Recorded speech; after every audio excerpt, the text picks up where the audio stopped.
Hello, everyone. We are live on Better Together Sunday show. Hope everyone's doing well. Thank you all so much for joining us. Yeah, we're gonna just continue to give this a shot here with our Sunday shows when we can. I know it's a big interview show typically for Better Together, so we'll be having our interviews starting again near the end of this month or early July. But for the time being, just want to continue to bring some local news to your Facebook feed and focus on just issues that really matter to Grand Junction. So first and foremost, let's see, last week, so a week from last Wednesday, we had a big city council meeting where they made the 4th and 5th Street compromise. So initially there was some confusion around, oh, well, didn't city council just revert everything back that was before the adjustments for that pilot project 1.0? And yes, they did. They did make that vote. And then there was some real major pushback, as we described last time when we talked about the blog post by Mayor Kennedy around astroturfing and in regards to folks that were supportive of the pilot project. He, at that meeting, apologized for saying it, for categorizing their support as astroturfing and recognizing that there was some real support. And oh, hold on. Oh, I think we're good. So yeah, we're just, interested to see how things turn out when it comes to 4th and 5th Street. Folks are very upset. A lot of their initial supporters are upset because they believe that, well, council ran on returning 4th and 5th Street to its initial configuration, and they made that vote, and then they changed their vote. But I think the way Mayor Kennedy described it, and it's a good point, is the city staff really only brought them the two options of moving to pilot 2.0 or reverting back to the design prior to. So by making the vote, they had the city bring forward some more options for council to examine, and they decided to go with the compromise. So what's going to happen is everything south of Grand is going to revert to a two lane street, and still have a bike lane, parallel parking on the right side, and angle parking on the left.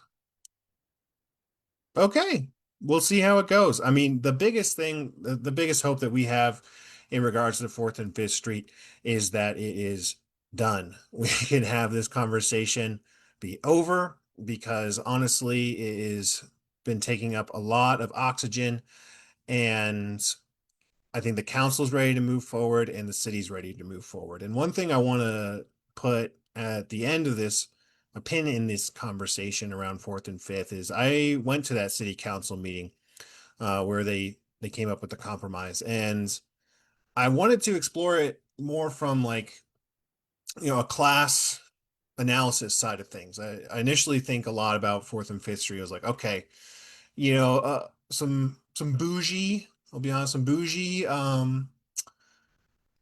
citizens that enjoy their bikes. They have multi-thousand-dollar mountain bikes. They got a nice, $1,000 street bike, and it's just a nice way for them to get around town quickly. And, not a lot of working class people are going to be using that bike paths. And I was wrong. I was very wrong.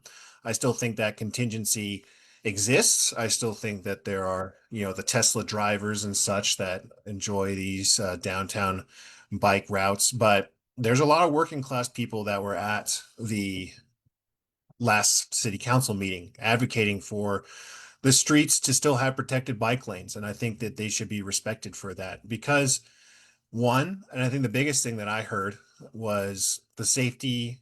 and the slowing down of speeds, which is 100% true. It does force you to slow down, and that's what people are annoyed by in some ways, is having to navigate those slowdowns. But that's what the design was for. You had several families that were advocating for, okay, now my kid can, play in the park that's right across the street instead of having cars go 50 miles up and down, 50 miles an hour up and down that street. They can be at a nice little park. And I think Hawthorne's right there and enjoy it. That's great. Crossing the street easier as well. Some of that ease will actually be lessened with the south of Grand configuration with the two lanes. We'll see. We'll see how that goes. I think the speeds will reduce still because the lanes are narrower. At least that's what the city engineer was stating. So we'll see how that goes and what plays out. But most of all, hopefully this issue is done and we're ready to move on. So exciting to see hopefully a pin in 4th and 5th Street. And welcome. Thank you all so much for joining today. We're doing just our Sunday show. Have a little coffee. Hope you're having some coffee or, resting up as we got a big week coming up as always. So appreciate you joining. Next big issue I want to talk about that I will admit I'm still exploring, but there is a strike vote that has taken place for the Safeway Albertsons workforce. So what is a strike vote? Well, strike votes are when a union, so this union is Local 7 for the United Food Workers, United Food and Culinary Workers, UFCW, Local 7. They're the union that represents both Safeway and King Soopers workers. And so there are simultaneous negotiations going on between those two entities. So, of course, there's two different companies being Safeway and King Soopers City Market, but the union represents both workers in both companies. So there's been negotiations going on for a while. They've continued to stall. So the union is talking to its members and proposing a strike vote. And that strike vote, and I'm just going to type up real quick, Local 7 strike vote. Took place recently. And it is for negotiations. Their biggest issues they're arguing right now, as per usual, is going to be wages, healthcare, and pensions for benefit workers. And as well as concerns around unfair labor practices, constant in these types of industries. And before a entity goes on strike, a union goes on strike, they have to have their members take a vote. Obviously, they don't want to just decide for their members. It's a big deal to go on. It's a huge deal to go on strike. That's really the work stoppage is the biggest tool that a union has. And so they want to make sure that their membership is on board before taking such a drastic step. It will drain resources out of the union. Unions typically dues can go towards something like a strike fund where, they continue to pay workers while they wait out management to really come to the table. And these negotiations have been going on for a long time. So let's just take a quick look at this article here by KJCT. And according to United Food and Culinary Workers, Local 7, 87% of Grand Junction workers in the meat and retail district voted yes to authorize a strike after Safeway and Albertson failed to meet their needs. The union said workers are standing together for better wages, fair scheduling, and safe practices. And according to some of the interviews I saw, they're continuing to reduce workforce, causing people to work extra long hours that, can be nice to make overtime, but a lot of times you want to go back and see your family, especially if you are a parent or a caretaker of some type. That's a job in itself. So forcing workers to work additional hours, having concerns around their safety because of that. They don't have additional people around them. If something endangers them, something bad happens, they don't have that support. And I think the biggest thing that is not shocking but sad is not too long ago, 5 years ago, we had something called hero pay. And if you remember that during the COVID years, and for the frontline workers during a pandemic, we quickly realized we call them essential workers, folks that keep our lives moving. So grocery store workers being a major one. Obviously, like fire and police, even fast food workers. A lot of people get their food from, restaurants and fast food places. So all of these folks were putting themselves, and of course, sorry, hospital workers, major one as well, all of these folks putting themselves on the line for their communities, got a pay bump. I think it was over $3 an hour for some places. And then once the pandemic wound down, they pulled that money back. And yet their profits skyrocketed. We all know how much we're paying right now for groceries, and it's insane. It is surpassing inflation in a lot of ways. And if you listen to the, um, phone calls with shareholders, they talk about this. It was a big boost during COVID. They could say, "Oh, we can charge whatever we like." People are aware that there are supply chain issues.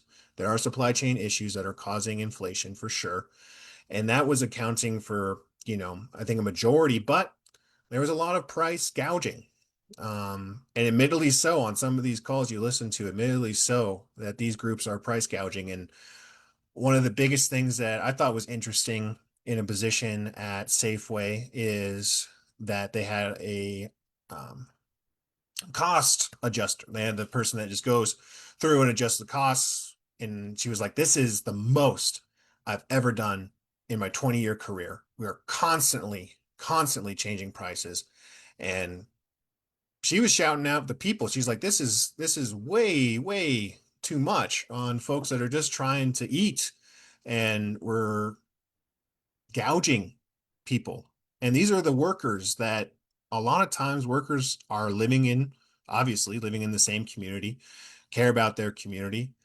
We have in Orchard Mesa like a fantastic city market. The employees are so sweet, they're very kind, and very helpful, all the things, just happy to see you. It feels like a real neighborhood grocery store. I know it's still a major corporation, etc., of stakeholders and stockholders, but it's good people. And it's always nice to see a union caring for the broader community. And so those prices being major. Where that ends up, since they've authorized that strike, is I think there's going to be a couple more weeks in negotiations. And if they do not find a negotiation, that's when a strike will occur. And the biggest thing you can do as a supporter of labor and supporter of the working class is do not cross that picket line. There are other areas you can shop. You need to show that union solidarity is working, that there's a big chunk that's taken out of their earnings, the store's earnings, because people are not shopping there, because we do not want to turn our backs on the workers. Again, 87% was the vote. 87% of Grand Junction workers in the meat and retail district voted yes to authorize a strike after Albertsons and Safeway failed to meet their needs. So that's coming up. We're going to be following that. We're really, solidarity with all workers, and a big step for a union to walk out, to make this vote and walk out if it's needed. So we appreciate them putting in that effort, and we want to make sure that all folks support them. So you can join them on the line. If, we're in town and that's happening, we definitely want to, go to the picket with them, bring them some coffee, bring them some donuts, what have you, but really support the workers when this issue comes. The last point for today, we want to keep these interviews nice and, or sorry, these episodes nice and tight. Last point for today is Orchard Mesa Pool. So continuing to have struggles there. boiler is still broken and the new one is still not here. And I went to talk to the city manager, Mike Bennett. He's the new city manager of Grand Junction, and brought forward my concerns around Orchard Mesa Pool.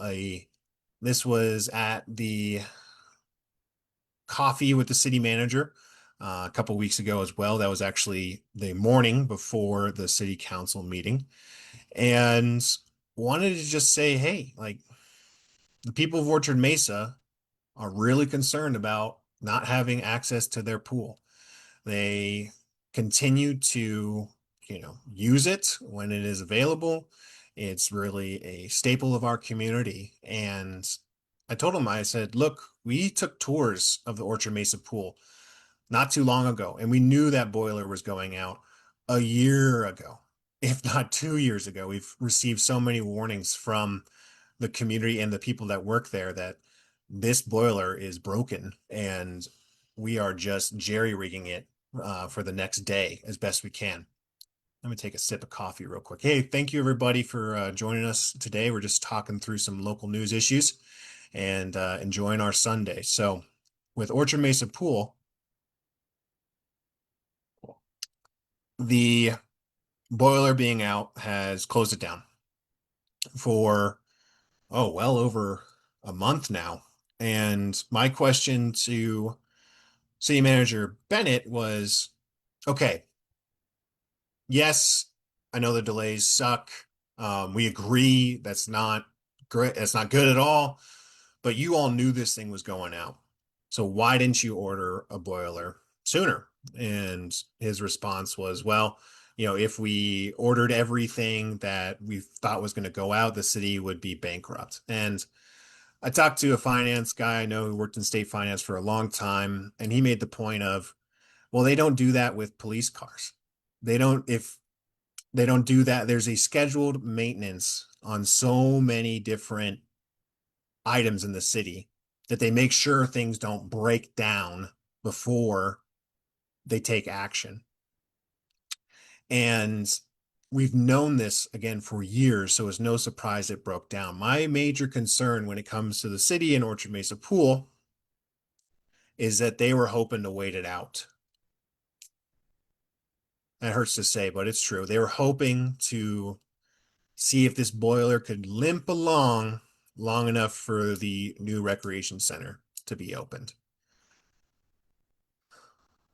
I still have hope, and I have a lot of hope in this new council.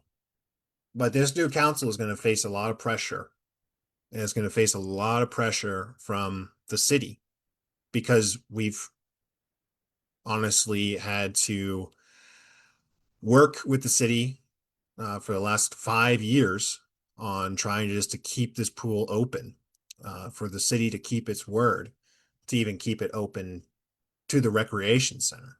And as far as I can tell, the deal is still standing of we're going to have the Orchard Mesa pool compete against the new recreation center when that opens up.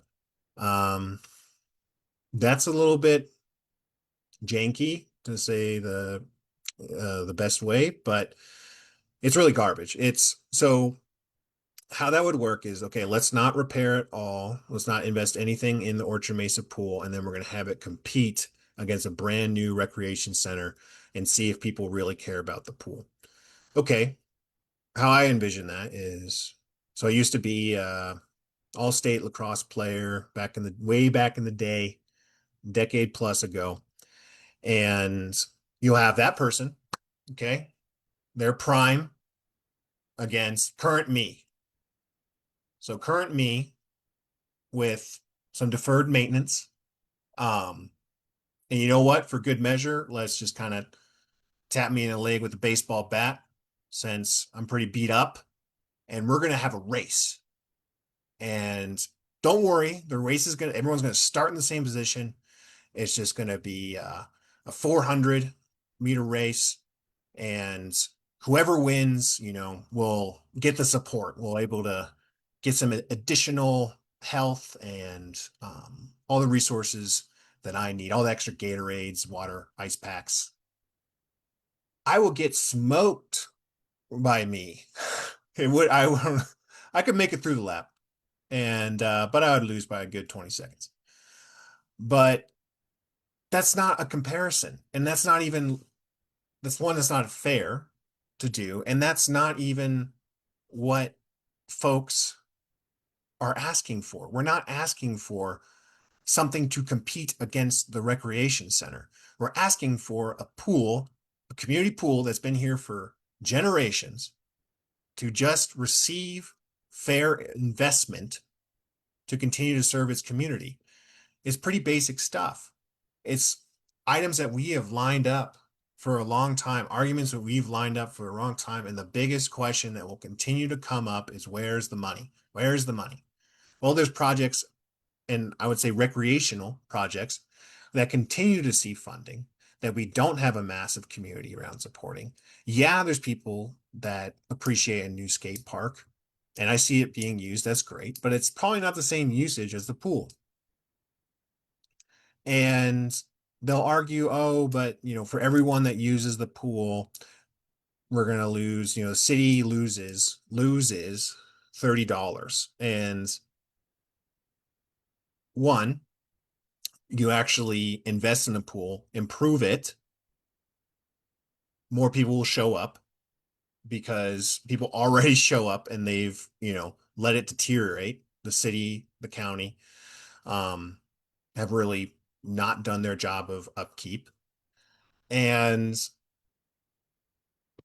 lose my train of thought. So yeah, so improving and then advertisement, all these different things. You have a base of people that have been working for 5 years plus, very hard for this pool. Actually, it's 6 years now. Very hard for this pool to keep it alive and engaged. And it's time for our local governments to really represent the people and support this pool. But there was an update. And so let me read this quick update. And I want to give a shout out to Marianne Tagman, who did a great job of finding out what's going on. So, update on the pool. And I wish it was better news. This is a quote from her. I talked to Parks and Rec administrator today, and he said that they are frustrated. Everyone else is that the pool is not open yet. They are calling the company daily that is making the boiler, and they've been told that it'll be finished and shipped next week. Then it will take 5 to 6 days before the water is warm enough after they install it. The administrator said that they chose this company because it saved the city $10,000. So save a penny, lose a dollar. But it's been really frustrating for the city because it's still not here and they know that it is not serving the community's needs. I will continue to update this page. That's the Orchard Mesa, Save Orchard Mesa Pool, Save OM Pool. I suggest you follow that with any new information. Have a great weekend and thanks again for your support. So I can imagine the city being frustrated, and that's because the people are frustrated and they're going to continue to be frustrated. I think, we can support the city. We can still thank them for at least getting a new boiler. But really, to that point, just invest in this thing. Let's, and for the city council, this is something that we can all agree on, something that you all gave attention to, made a point of, that you support the Orchard Mesa pool, that you recognize that Orchard Mesa deserves that support. And I think there's only one council member right now out of 7 that hasn't really voiced any real support for Orchard Mesa to have the pool, or at least there's one council member that is willing to take the deal from the school district to have the pool and then determine after that. And that's something we can work with. So 6-1. Let's get this deal done. Let's support Orchard Mesa Pool and let's have some real serious recreation here in Orchard Mesa. And let's get something going that we all agree on. 4th and 5th was a mess. Maybe the compromise has been found. Hopefully the compromise has been found and we can really move on. And let's get something that we all agree on, that the citizens and residents of Grand Junction and surrounding area agree needs to be taken care of, needs to be supportive Let's do it. It's a win. It's exciting. It's something that our community needs. Things are really hard right now. Things are very divisive. And so if we can rally around something as popular as the Orchard Mesa Pool and our city leadership as in council can take this thing over the finish line, man, you all will be remembered for generations as the ones that finally saved Orchard Mesa Pool. So just want to thank everybody. And real quick touch point on Better Together. So we're going to be heading back into our interview series, focusing on this time on some other local news, Facebook pages or independent media. Just trying to get some more voices, educate you all on some other opportunities to watch and learn around local elected officials. We're going to take a quick break for a couple weeks here. Just going to do some personal things, but excited to return and really get back at it. We are taking some great steps. We met with the business incubator not too long ago. So looking to formalize Better Together, create the LLC, and really get rocking on doing some more exciting things with both our interview side, hopefully get out on the streets a bit more and really bring some activism and local news to you all at home. So again, Better Together is here supporting folks working together to make a better future. We appreciate you all. If you want to become a member, you can join our Patreon. I'll link that in the comments and just want to thank you again for watching. If you have any suggestions or ideas for the show, don't feel hesitant to post us a comment and make sure to just keep on supporting things that you care about. And if we're working together to make it better, Better Together will be there. Thanks so much. Bye bye.